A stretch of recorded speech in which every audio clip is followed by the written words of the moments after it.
guys, how's it going? Welcome back to October Reads. And since we're winding down here, it's already day 30. I figured we gotta pay one visit to the golden age of comic books. That's right, we're gonna read some pre-code horror from EC Comics. Big thank you to two people on this one. First off, Chris Barrett. He really wanted me to read some Golden Age, so I told him to send me some suggestions. And he sent me an entire library archive. So then I went to my friend on the Comic Core, The Great Legend Show. That's youtube.com/OurDaddy95. And he picked one off the list, and he picked The Haunt of Fear, issue number 23, because he knew it had appearances from the Old Witch, the Vault Keeper, and the Crypt Keeper. So he figured this would be a good just litmus test, basically, so you could see like all of these narrators in action. So this one actually gives us 4 stories.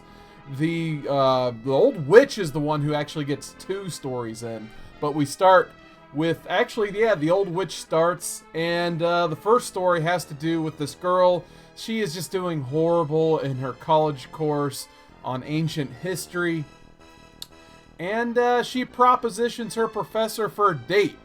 She's just, like, her professor is just this old, creepy dude.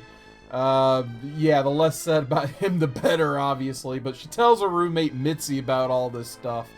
And she's just like, this is so wrong. You're a college student. He's an old, creepy professor. And, of course, they're like, what's the worst that could happen? So she lays down and takes a nap. And then you see her get up. She goes to this, like, old, ancient mansion where the professor lives. And basically, as soon as they get there, they go down into the basement. Ladies first, of course. She goes into the cellar. The professor shuts the door and then proceeds to laugh and cackle and all that stuff. And it turns out he's into, like, Roman culture and sacrifices to powerful animals. So we get this grisly scene of all these missing people getting eaten by, like, tigers and stuff like that. But then she wakes up. It was all a dream. So it's 8:15. Her date was at 8 o'clock. Mitzi wakes her up. She's like, I gotta go. I gotta get my date so I can get an A in my class and not have to worry about it. So she goes. It's just a normal house this time. And she gets there and, you know, she's just like, by the way, Professor, you're not into Roman history. She's like, no, not at all. No, of course not. So she goes in. They start having a good time. And he's like, oh, by the way, have I told you about ancient Egypt and mummification? So the 3 missing girls have been mummified already. And then, of course, she's going to go in the 4th sarcophagus. And I just love the old witch at the end. She's like, well, that's a wrap on this story. So definitely enjoyed the little extra jokes in there by the old witch throughout. The second story, we go to the Vault Keeper, I believe, on this one. And this one kind of reminds me of the TV show Lost a little bit because it has a plane and it crashes on an island. They all survive, basically. The pilot takes charge and organizes the survivors on the island and all that stuff. But they're finding that there's a kleptomaniac on the island. And this person seems to be only interested in stealing silver. So belt buckles are missing, silver dollars, so on and so forth are missing.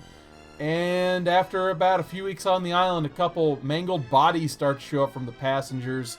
Meanwhile, we do have a couple that have been our 2 narrators throughout this story. 1 male, 1 female. So the girl, she's just out exploring and finds this crate. And it's actually full of, like, canned food. And she goes to tell her kind of almost boyfriend at this point. And he, for some reason, he doesn't want to have anything to do with this crate and just leaves.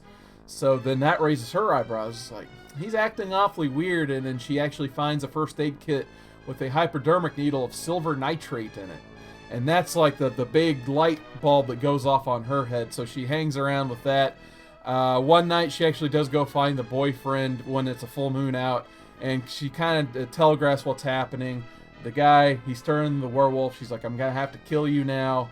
And then he gets attacked. And then luckily she pulls out that needle, puts the silver right in his heart, and kills the guy. And then that's the story there, basically. So not too bad on that one.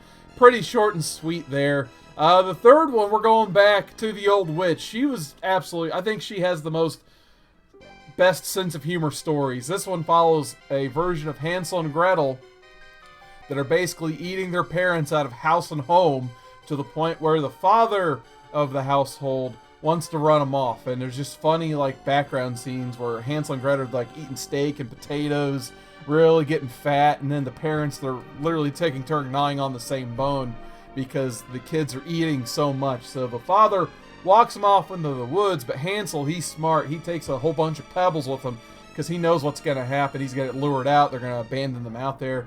So he's making a rock trail the whole time the father's setting them up. So the father runs back to the house real quick, and then the parents, they're starting to cook their steaks and stuff. And then knock at the door. It's Hansel and Gretel, like, oh, you made us dinner. That's great. So once again, they're gnawing on bones and, you know, living off air, basically. So this father, it's like you say, he doesn't get too creative. He just tries the same thing again. But this time, unfortunately, they ran out of pebbles, so Gretel has to use breadcrumbs. But the catch with the breadcrumbs is there are birds in the forest. The birds like bread. They eat the breadcrumbs. So now Hansel and Gretel actually do not have a way to go back. So they find not the gingerbread house this time, just a normal house with a sweet old lady in it. And if you know the fairy tale Hansel and Gretel, you should know how this plays out, but this being Haunt of Fear, it's going to play out differently, of course. So the sweet old lady lets him in. She's a widowed person, has a bunch of inheritance, so she's actually willing to take these two kids in and just spend all of this like chest of gold on them, basically feeding them. It should sound perfect for these children. But these two kids are evil little jerks. They're heels in wrestling terminology. So basically, she goes to make Hansel and Gretel a cake in this big oven. And what does Hansel and Gretel do? They both kick her into the oven, shut the oven, and then hijack the whole chest of gold. And they just leave and go. Somehow they find their parents again to make sure they terrorize their parents as well. But at least this way, the parents can afford more food with the chest of gold, but then they tell their parents about that fairy tale about the candy house and how there was this witch who tried to cook them and that stuff. So, yeah, a funny twist on the Hansel and Gretel tale. And then the last one, of course, I expected to be the most grisly, and it was. It was the Crypt Keeper's story, and the Crypt Keeper told a story of this guy broke out of jail, and he's just wandering around alone in the woods. And he's hungry too, so naturally it followed the hunger of Hansel and Gretel. But he goes into this cabin, and there's this old lady. She's making some soup, and the guy just grabs this club and just bashes her brains in, basically. It's an awfully grisly scene. I can see why the pre-code horror code came down after this issue. But anyway, like, he thinks he's killed everybody in this house with this club. But then this really ugly guy who doesn't even have like a bottom jaw comes out, and he's so scared of the guy, he pleads for his life and just runs away. He drops the club and just goes into the woods. And I don't know if he just made the woods so mad, but everything is out to kill him at this point. Like, the officers are still after him, so he hears drug-sniffing dogs coming through. A possum leaps out of a tree and attacks him, so he takes the possum, throws him at the dogs so they have a free dinner. He gets attacked by a snake, an alligator, mosquitoes, bats, and somehow he overcomes every challenge up until the snake bites him and injects him with venom. But even then, he beats that snake to death and keeps on going up until the point where he just can't go anymore. But the one person who's still been pursuing him this whole time is this ugly dude, and the ugly dude actually catches up to him. And all he does is he brings the club and gives it back to the guy because he was taught to be a nice southern gentleman or something like that. And he just doesn't know any better. He's just a weird invalid who doesn't know or something like that.